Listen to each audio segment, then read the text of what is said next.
Bonsoir, bonjour, ça dépend de l'ère à laquelle vous vous trouvez. Nous, ça va, nous rendons gloire à Dieu, nous sommes là, c'est pour nous entraider. Parce que je rencontre beaucoup des enfants de Dieu, des gens qui ont des problèmes, qui essaient de me partager. Et c'est pourquoi j'ai décidé de faire cette chaîne ici pour se partager des histoires et nous donnons des conseils par rapport à ça et chercher comment aider l'autre à sortir dans ces problèmes-là. S'il s'agit de prier, on intercède pour la personne pour qu'elle puisse avoir la paix et calme dans sa vie. C'est pourquoi nous sommes là pour nous partager des histoires. Je tiens à vous remercier vraiment de votre temps que vous vous donnez pour partager avec moi et partager aux autres. Vraiment, que Dieu vous bénisse abondamment pour votre confiance que vous m'accordez de partager avec vous les histoires. Que Dieu vous bénisse. J'espère que cette chaîne va grandir et ça va aider beaucoup de gens, païens ou chrétiens, parce que nous voulons que vous puissiez être édifiés à travers cette chaîne et à grandir avec le Seigneur et à quitter dans des choses qui ne glorifient pas Dieu. Parce que à travers les histoires de la vie, ça corrige d'autres personnes et ça aide d'autres personnes à être en garde et à ne pas se laisser conduire dans des erreurs, dans des bêtises qu'on n'arrive pas à corriger des fois ou à changer parce que quand tu es là-dedans, ce qui reste seulement, c'est Dieu seul. C'est la grâce de Dieu seulement qui peut t'aider. Parce qu'il y a d'autres qui se donnent la mort à cause des expériences de la vie qu'ils ont pu traverser et ils n'ont pas pu supporter ça. Ils se donné la mort. Au moment où quand on se donne des conseils comme ça, on écoute les histoires des autres, ça peut t'aider à être fort ou forte quand tu traverses aussi de mêmes problèmes. Alors, nous sommes là pour ça. Sans pour autant tarder ou parler beaucoup comme ça, on va voir quelle histoire on va se partager aujourd'hui. Je vais lire comme on a l'habitude de le faire toujours. On lit l'histoire, comment envoyer et on va voir ce qu'on va conseiller ou ce que vous aussi, vous pouvez aussi conseiller en laissant votre commentaire. C'est ça. Nous sommes là pour ça, les amis. Nous sommes là pour ça. Que Dieu vous bénisse. Il est important de connaître la famille dans laquelle vous entrez. Donc, c'est une femme qui veut aussi aider d'autres sœurs à être prudentes. Alors, qu'est-ce qu'elle a écrit? Dans cet village, il y a vraiment la sorcellerie. Elle dit que mon ex-mari même est de ce village-là. Donc, son ex-mari était dans ce village-là, grandi dans ce village-là. Et au début, il a été clair avec moi. Il m'a dit qu'il voulait avoir son équipe de football. Donc, je devrais lui faire 12 enfants. Oh là là, vous écoutez, je lui ai dit que je ne voulais pas autant accoucher, mais avec la complicité de sa grand-mère, j'ai été envoûtée. Écoutez bien mes sœurs, c'est-à-dire sa grand-mère m'a appelé une fois de venir lui rendre visite au village. J'étais très honorée. Je suis allée là-bas avec mon mari pour un court séjour. Donc, ils étaient partis là-bas pour quelques jours seulement, passer là-bas.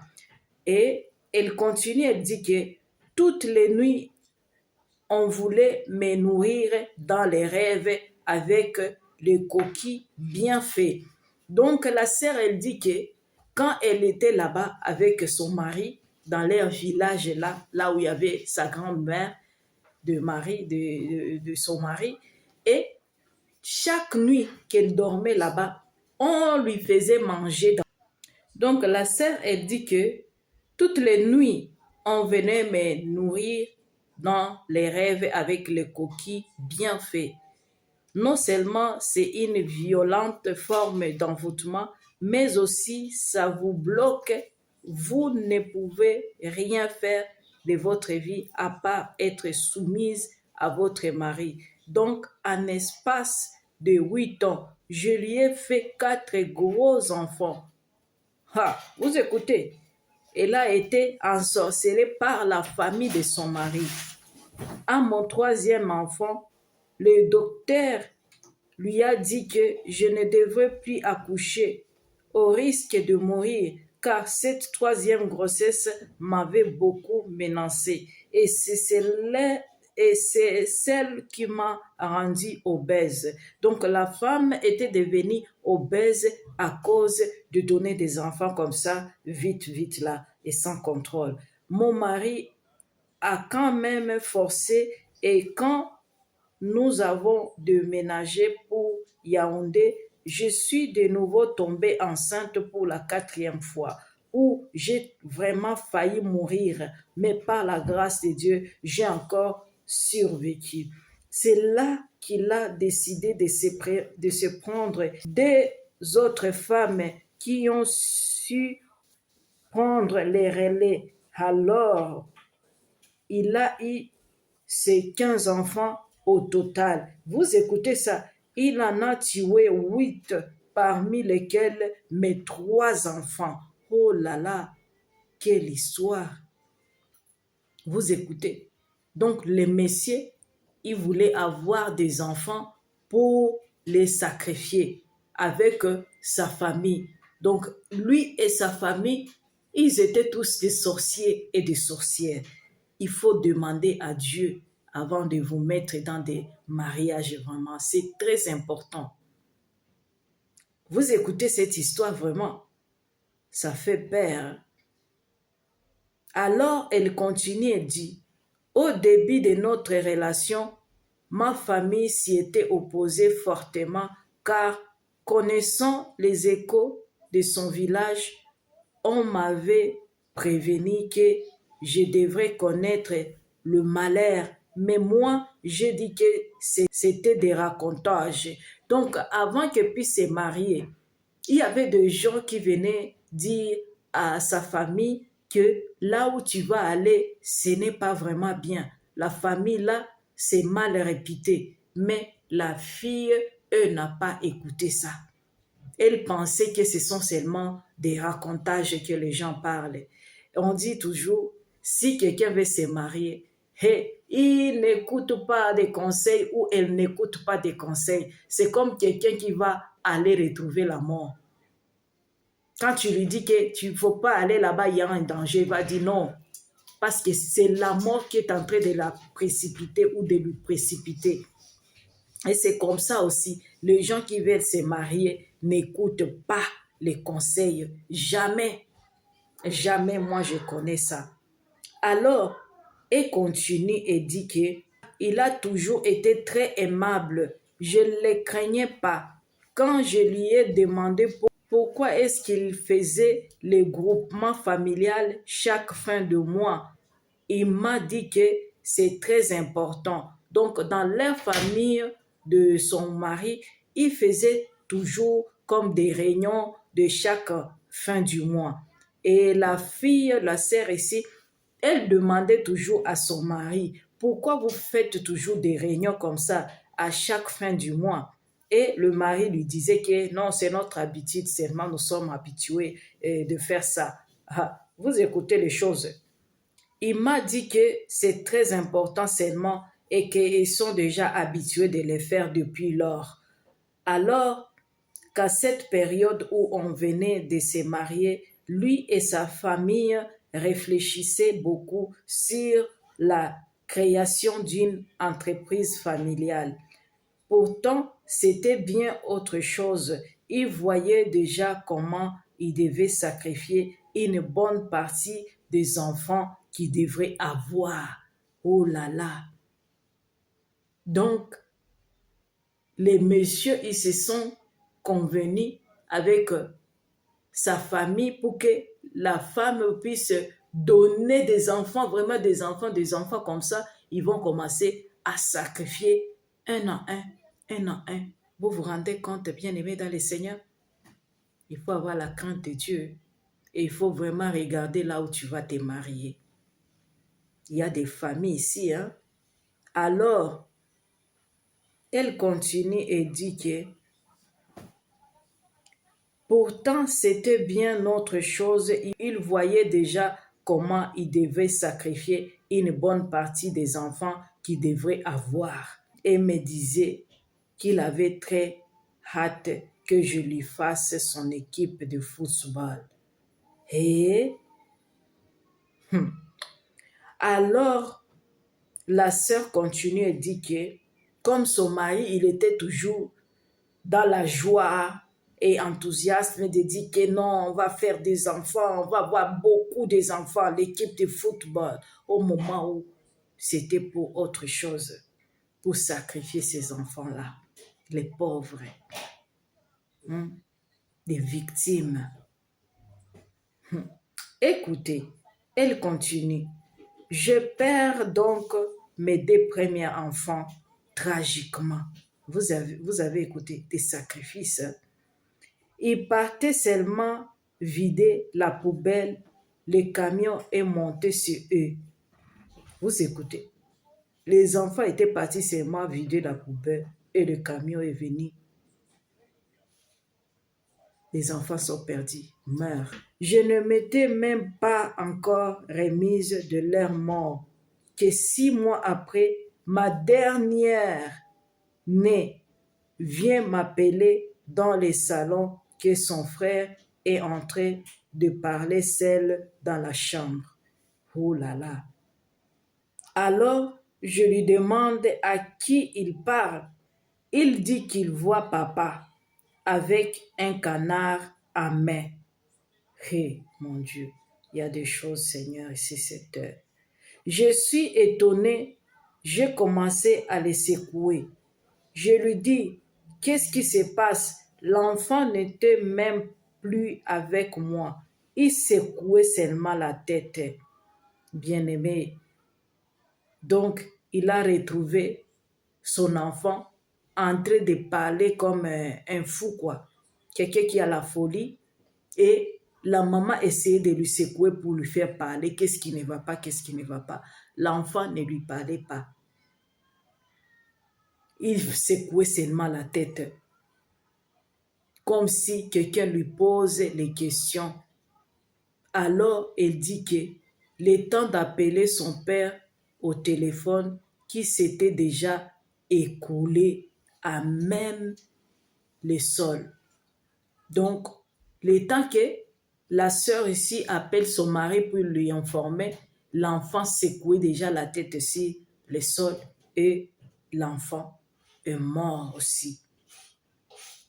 Alors elle dit que voilà comment il meurt de la façon la plus mystérieuse et la plus triste qui soit.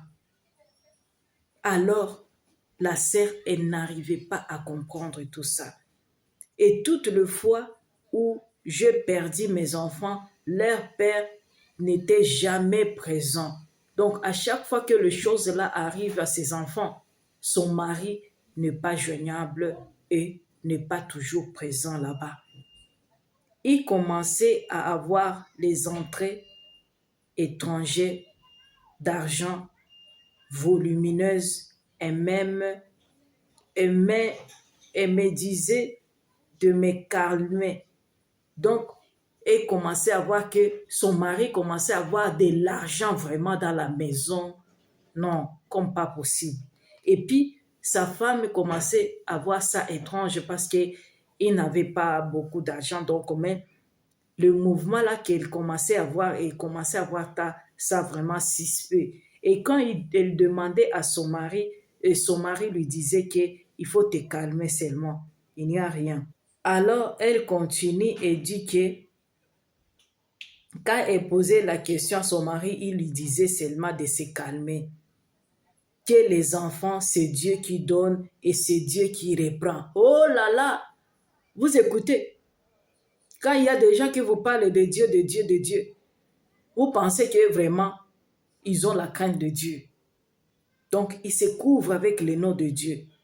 Dieu prend, Dieu donne et Dieu prend. Ce n'est pas Dieu qui prend nos enfants des fois. Il y a des gens qui meurent ici sur terre. C'est pas par la volonté de Dieu. C'est à cause des sorciers et des sorcières. Bien-aimé, il faut prier, bien-aimé. Prier pour tes enfants. Si tu es vraiment un enfant de Dieu, priez toujours pour tes enfants. Le matin, priez pour tes enfants. La nuit, priez. À midi, si tu es là, priez quand tes enfants viennent de l'école. Priez, bien-aimé dans le Seigneur. Impose les mains à tes enfants. Si cette femme était une femme de prière, elle n'allait pas perdre ses enfants comme ça, comme des poulets vraiment. J'ai pitié pour toi, ma soeur, mais courage. Il faut vraiment donner ta vie au Seigneur et être une femme de prière. Et tu vas vaincre ton mari. Et c'est lui qui va se sacrifier maintenant. Alors elle continue et dit, c'est là que ma grand-mère maternelle est allée consulter pour la mort de mon troisième enfant. Oh là là! Mais bien aimé, n'allez pas consulter des charlatans là-bas. Parce que si tu entres aussi dans ces choses-là et que tu es déjà combattu avec quelqu'un qui est mystique, donc tu t'exposes aussi vraiment. C'est mieux de te mettre à genoux et donner ta vie au Seigneur pour que tu puisses le vaincre. Je continue. On lui a dit que c'est leur père qui l'a vendu. C'est lui qui a bien tué les autres et qu'il comptait aussi tuer ma dernière-née. J'ai très vite divorcé. Donc, la grande-mère de la sœur, elle était partie aussi faire quoi? Consulter le charlatan. Et le charlatan lui avait bien informé que son père qui est au courant de tout ça, c'est lui qui sacrifie ses enfants. Et la sœur ici a dit qu'elle n'a pas tardé vraiment, elle a divorcé avec son mari. Elle continue, elle dit, je me rappelle que je pris la route un matin à 5 heures. Je courais avec mon enfant. Je l'ai fait courir jusqu'à ce que ma babouche quittait. J'ai continué pieds nus. Je suis allé me cacher chez ma sœur à Bafoussa avec elle jusqu'à ce qu'elle atteigne ses 12 ans. Donc, elle avait fui, elle est partie chez sa sœur avec son enfant. Son père a tant voulu la voir, mais j'ai refusé jusqu'à lui dire que l'enfant n'était même pas de lui, seulement pour qu'il me fiche la paix. Ma grand-mère m'a révélé que mon ex-mari a gardé le poulet du village à mes 2 premiers enfants. C'était un poulet sur lequel on avait parlé et quand ils ont mangé, il suffisait juste qu'ils traversent la route pour que n'importe quelle voiture les renverse. Et je me souviens très bien que les matins de leur mort étaient sortis de la bouche du deuxième-né que son père l'a réveillé dans la nuit avec son grand frère pour leur donner le poulet. Ah là là. Donc, elle dit que les enfants lui avaient dit que son père les avait réveillés la nuit pour les donner les poulets. Donc, il donnait à manger ses enfants dans la nuit, des choses déjà envoûtées, possédées, pour les rendre malades, quoi, et envoûtés. Vous comprenez, il y a des parents vraiment sur cette terre de diable en personne. La sœur, elle continue et dit que il s'est moqué de ses autres frères qui n'avaient rien eu. J'ai grandi le premier avant qu'il m'a dit que leur père les avait gardés, mais leur a aussi dit de ne rien dire à personne. J'ai laissé tomber. Alors, elle dit qu'il y a son fils qui avait raconté ce qu'il avait fait la nuit avec son père, mais La sœur, elle pensait que l'enfant, elle disait seulement comme ça, mais elle avait commencé à gronder l'enfant parce qu'elle ne croyait pas à ce que l'enfant lui disait au moment où c'était vrai. Alors, donc, quand les traditionalistes aient expliqué à la grande-mère, j'ai très vite compris. Donc, elle s'est rappelé que son fils, un jour, lui avait raconté des histoires comme ça. Et c'est ce que le charlatan aussi les a racontées textuellement comme ça a été. Alors, elle dit que mon ex-mari les avait discrètement réveillés dans la nuit pour les nourrir. C'était pour les tuer. Quand je suis partie avec ma fille de la maison, j'ai dormi dans les églises à Bafoussam. Je n'ai jamais cessé de prier sur elle. Vous n'avez pas idée de ce que je peux ressentir quand elle fait un petit palu, même jusqu'à présent. Les traumatismes que j'ai, mon cœur peut lâcher. Donc, que Dieu t'aide, ma sœur. Et dit que elle ne dormait pas parce que elle veillait sur aussi sa fille qu'elle restait avec. Même sa fille, quand elle fait même un petit palu là, elle est vraiment en panique parce qu'elle a vécu des choses horribles, dira sa vie. Que Dieu te donne la force, ma sœur, qui te fortifie et qui te donne une cœur, qui te donne la force de rester toujours dans la prière. Ne lâche pas vraiment et surtout ne continue pas à consulter de marabout ou envoyer quelqu'un, c'est pas bien. Reste seulement dans le Seigneur et le Seigneur va t'aider. Alors il continue, elle dit, j'ai tout remis entre les mains de Dieu et je vis aujourd'hui avec ma douleur et la foi en Dieu. Tout ce que je lui demande, c'est de continuer de veiller sur mon enfant. Aujourd'hui, c'est une grande fille très sage. Oh, que Dieu te bénisse. Et tout ce que je vous demande à vous, c'est de bien vérifier les familles dans lesquelles vous entrez. Vraiment, vous écoutez la sœur et dit qu'il faut vraiment vérifier les familles dans laquelle vous voulez vous marier ou vous voulez entrer dans la famille de votre mari ou de votre épouse. Il faut d'abord vérifier ça. Mon ex-mari, un jour, lui et toute sa famille vont regretter tout le mal qu'ils m'ont fait. Vraiment, ils vont les regretter un jour parce que ce n'est pas la volonté de Dieu vraiment de perdre tes enfants comme ça, comme le poulet vraiment. Mais gloire à Dieu parce que Dieu t'a aidé et tu es resté avec une fille et qui te donne toujours la joie de vivre, j'espère, parce que tu as dit que c'est une fille qui est pleine de sagesse, que Dieu continue à veiller sur vous, ma sœur. Alors, vous avez écouté l'histoire de notre sœur, vraiment, si ça vous a vraiment édifié, et n'hésitez pas à partager avec les autres bien-aimés. C'est pour nous entraider. Parce qu'il y a des choses que des fois nous faisons et qu'on n'a pas l'expérience là. Et par après, ça nous cause de problèmes vraiment dans notre vie. Et il n'y a plus de retour. Mais on sait que avec des témoignages des autres, avec les histoires des autres, ça peut t'aider et ça peut t'ouvrir les yeux et à ne pas te laisser vraiment emballer par qui que ce soit ou par séduction, ou par amour, ou par l'argent, ou par je sais pas quoi. Donc, il y a des choses qui nous fait toujours, qui fait que quelqu'un puisse être induit en erreur.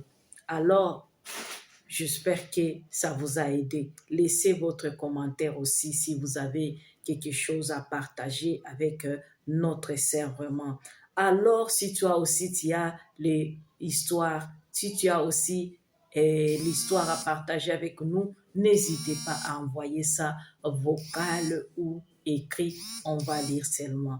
Alors, il y a une autre histoire que je vais partager avec vous. C'est une histoire, il y a une autre histoire que je vais partager avec vous. C'est une histoire qui concerne une femme qui a écrit, elle a parlé à propos de sa fille. Sa fille, elle a 7 ans, mais cette fille, elle dit que les parents qui lui ont mis au monde, ils ne sont pas ses parents. Elle dit ça à ses parents que vous n'êtes pas mes parents. Écoutez l'histoire, il y a des choses sur cette terre. Elle dit que j'ai une fille de 7 ans que je n'arrive pas à gérer. Elle est vraiment têtue, impolie. L'autre jour, elle m'a giflé et que je lui ai frappé.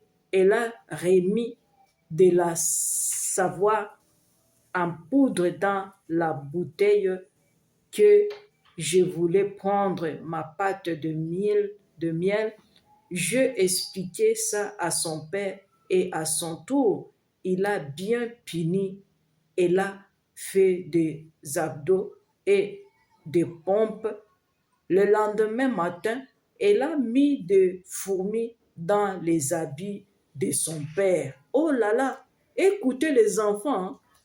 Il y a des enfants ici sur terre, hein. Je vais vous dire après. Écoutez d'abord, cet enfant, donc, elle a fait de bêtises, leurs parents, sa maman a expliqué ça à son père et son père lui a vraiment corrigé. Et après, le lendemain matin, tu sais ce que l'enfant là a fait. Donc, elle a mis des fourmis dans les habits que son père devrait porter. Ça, ce n'est pas une petite fille, hein. Elle a des esprits, donc elle est possédée. Depuis que je l'ai mise au monde, je n'ai fait que des fausses couches. Donc, sa maman, depuis qu'elle a accouché cette fillette-là, elle fait que des fausses couches. Elle n'a pas encore eu d'autres enfants à cause de cette fille qu'elle a. Je ne peux plus avoir des enfants car si je tombe enceinte, la grossesse sort. Oh, que le Seigneur t'aide, ma soeur. Nous étions allés voir un homme de Dieu qui nous a dit de faire très attention avec elle car elle risque de nous faire du mal. Hier soir, elle était assise en train de rire seule et quand on l'a demandé, elle nous a, elle nous a juste dit qu'on l'a fait rire. Alors que nous croyons qu'elle est notre fille, mais qu'elle n'est pas notre fille. Elle nous dit qu'elle veut rentrer chez ses parents et que si on l'interdise d'y aller, elle nous montrera de quoi elle est capable de faire. Car vous ne savez pas mon vrai visage. Oh là là, ce n'est pas une petite fillette vraiment normale. Moi, je pense que cette fille ici, sa maman peut-être, elle a eu cette fille-là avec de charlatans où on lui a donné des fétiches pour avoir cet enfant-là. Et très souvent, des enfants comme ça qui viennent dans le monde obscur, ce sont des enfants qui sont possédés. Ce sont des démons en personne. C'est pourquoi je vous dis, si tu as des problèmes d'accoucher ou quoi, c'est mieux seulement de rester dans la prière. Faut pas aller chez les charlatans parce que tu vas chercher encore de problèmes. Tu vois, c'est elle qui a accouché cet enfant, mais cet enfant, ça ne l'appartient pas. Et c'est pourquoi elle ne comprend pas ça. Parce que cet enfant, elle est en train de leur dire la vérité qu'elle ne les appartient pas. Elle appartient au diable. Ce sont des démons, des personnes en démons. Tu vois que c'est quelqu'un, c'est une personne, mais dans lui, c'est un diable qui est incarné là, des démons qui est incarné dans la personne. Et c'est pourquoi l'enfant, elle est capable de faire des choses mystiques que le parent ne peut pas arriver à maîtriser ça. Ma sœur, je te conseille d'amener cet enfant vers les gens qui sont, d'amener cet enfant vers les hommes de Dieu, les vrais serviteurs de Dieu, pour qu'ils puissent prier pour l'enfant là et voir ce que le Seigneur va faire pour elle.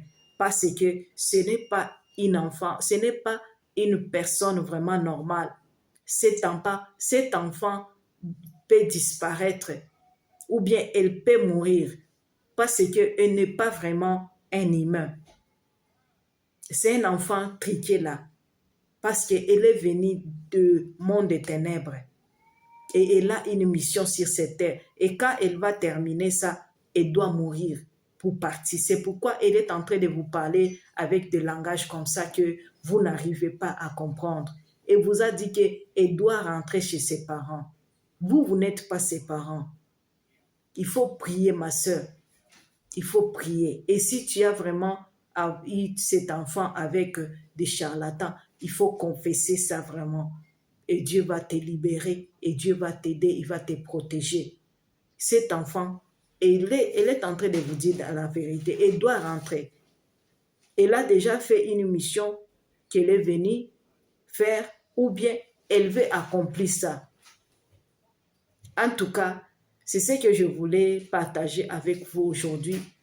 Que Dieu vous bénisse et j'espère que Dieu nous fera grâce encore. On va venir avec une autre histoire prochainement, ou 3, ou 5, ou 10. On va voir comme le Seigneur va nous donner la force vraiment de le faire.